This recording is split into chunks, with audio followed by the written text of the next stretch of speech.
Last video में हमने कक्षा 10 सामाजिक विषय का 7वां अध्याय राज्य सरकार प्रारंभ किया था, जिसमें हमने ये जानकारी प्राप्त की थी कि राज्य सरकार के भी शासन के वही 3 अंग हैं जो केंद्र सरकार के हैं। व्यवस्थापिका, कार्यपालिका, न्यायपालिका। ये शासन के 3 अंग कहलाते हैं जो शासन के विभिन्न स्तरों में पाए जाते हैं, चाहे वो केंद्र स्तर है, चाहे राज्य स्तर है, चाहे स्थानीय स्तर है। शासन के हर स्तर पर शासन के 3 अंग सब जगह पाए जाते हैं। इसी कड़ी में हमने राज्य सरकार के बारे में जानकारी प्राप्त की थी। राज्य सरकार में भी शासन के यही 3 अंग पाए जाते हैं, व्यवस्थापिका, कार्यपालिका, न्यायपालिका। व्यवस्थापिका के बारे में चर्चा की थी कल हमने, और मैंने आपको बताया था राज्य की व्यवस्थापिका भी द्विसदनात्मक होती है, जिसे विधानमंडल कहते हैं। कुछ राज्यों में ये 1 सदन है, कुछ राज्यों में 2 सदन है। जिसका जो पहला सदन है जिसे विधानसभा कहते हैं, दूसरा सदन विधान परिषद कहते हैं। जिन राज्यों में दोनों सदन हैं उसे संयुक्त रूप से विधानमंडल कहते हैं। तो आइए आज हम जानकारी प्राप्त करते हैं विधानसभा का संगठन। विधानसभा की रचना किस प्रकार से होती है, इसके प्रमुख घटक कौन कौन से हैं। चलिए आपको ले चलते हैं विधानसभा के गठन की ओर। व्हाइट बोर्ड की व्हाइट स्क्रीन पर जो लिखा उसे देखिए। इसमें अनुच्छेद 168 लिखा हुआ है। अनुच्छेद 168 ये कहता है कि राज्यों की विधानमंडल का निर्माण राज्यपाल और कुछ राज्यों में 2 सदन और कुछ राज्यों में 1 सदन से मिलकर के राज्यों की विधानसभा का निर्माण होगा। राज्यपाल, कहीं कहीं 2 सदन हैं, विधानसभा और विधान परिषद। कुछ राज्यों में 1 सदन है, विधानसभा जैसे राजस्थान वगैरह।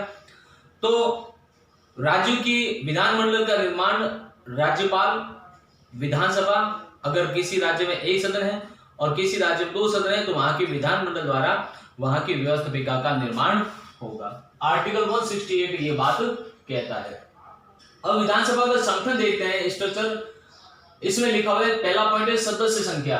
आर्टिकल 170 अर्थात अनुच्छेद 170 के अनुसार प्रारंभ में विधानसभा के सदस्यों की संख्या निर्धारित कर दी गई थी, जिसमें राज्यों की विधानसभा में जो न्यूनतम सदस्य संख्या है वो तो होगी 60। कितनी होगी? 60। और अधिकतम सदस्य संख्या कितनी हो सकती है?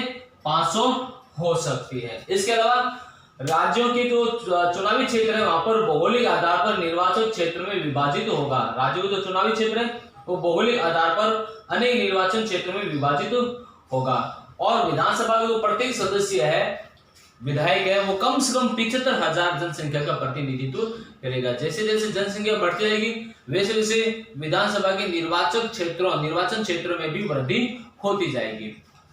आगे देखते हैं सदस्यों की योग्यता। विधानसभा के सदस्यों के लिए वही योग्यता है जो हमने लोकसभा के सदस्यों की योग्यता पढ़ी थी।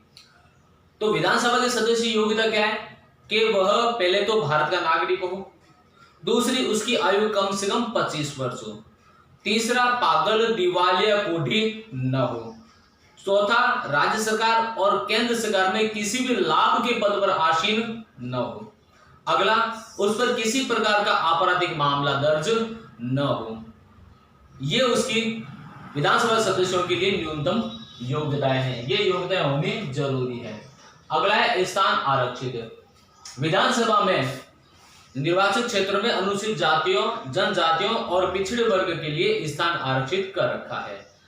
2020 के लिए इसमें लिखा हुआ है 2020 तक के लिए अनुसूचित जातियों, जनजातियों के लिए स्थान आरक्षित कर रखा है। चूंकि अब 2020 आ चुका है तो आगे अनुसूचित जातियों, जनजातियों का क्या इसमें परसेंटेज कितनी रहेगी, इसमें घटोतरी होगी कि बढ़ोतरी होगी, ये राज्य की विधानसभाओं को या केंद्र सरकार को निर्धारित करना होगा। आगे इसमें मैंने बताया, अगर राज्यपाल को ऐसा लगे कि राज्य की विधानसभा क्षेत्रों में आंग्ल इंडियंस को प्रतिनिधित्व नहीं मिला, अगर ऐसा अनुभव होता है राज्यपाल को कि आंग्ल भारतीयों को अगर प्रतिनिधित्व नहीं मिला, तो राज्य की विधानसभा में एक आंग्ल भारतीय सदस्य को राज्यपाल मनोनीत कर सकता है। मनोनयन में और निर्वाचन में अंतर होता है। मनोनीत राज्यपाल स्वेच्छा से चुनता है और निर्वाचित वो होते हैं जो राज्यों के वयस्क मताधिकार द्वारा चुनकर आते हैं। तो एक आंग्ल भारतीय सदस्य को राज्यपाल मनोनीत करता है। निर्वाचन पद्धति क्या है? विधानसभा के सदस्यों को निर्वाचन पद्धति क्या है कि आंग्ल भारतीय सदस्य के मनोनयन को छोड़कर बाकी विधानसभा के जो सदस्य हैं उनका निर्वाचन वयस्क मताधिकार द्वारा होगा, अर्थात जिन नागरिकों की आयु 18 वर्ष या उससे अधिक है वो विधानसभा के सदस्यों के निर्वाचन में हिस्सा लेंगे। अगला है सदस्यता का अंत, अर्थात विधानसभा के जो सदस्य है, विधानसभा के सदस्यों की सदस्यता का अंत किस प्रकार से होता है, इसमें बताइए। यदि कोई सदस्य, विधानसभा का कोई सदस्य अगर दोनों सदन का सदस्य हो चुका है, विधानमंडल का सदस्य अगर विधानसभा के भी सदस्य है और विधान परिषद का भी सदस्य है, तो उसे एक सदन से अपना त्यागपत्र देना होगा, तो एक सदस्य उसकी सदस्यता रद्द हो जाएगी। दूसरे इसने बताया कि सदन में अगर बिना आज्ञा अगर 60 दिन तक यदि कोई सदस्य अनुपस्थित रहता है तो भी उसकी सदस्यता रद्द हो सकती है। अगला इसने बताया कि सदन में अगर विधानसभा के सदस्य बनने के पश्चात भी यदि कोई सदस्य विधानसभा की सदस्यता की योग्यता को पूरी नहीं करता तो सदस्य बनने के पश्चात भी उसकी सदस्यता रद्द की जा सकती है। अब आगे देखते हैं विधानसभा अध्यक्ष और उपाध्यक्ष के बारे में।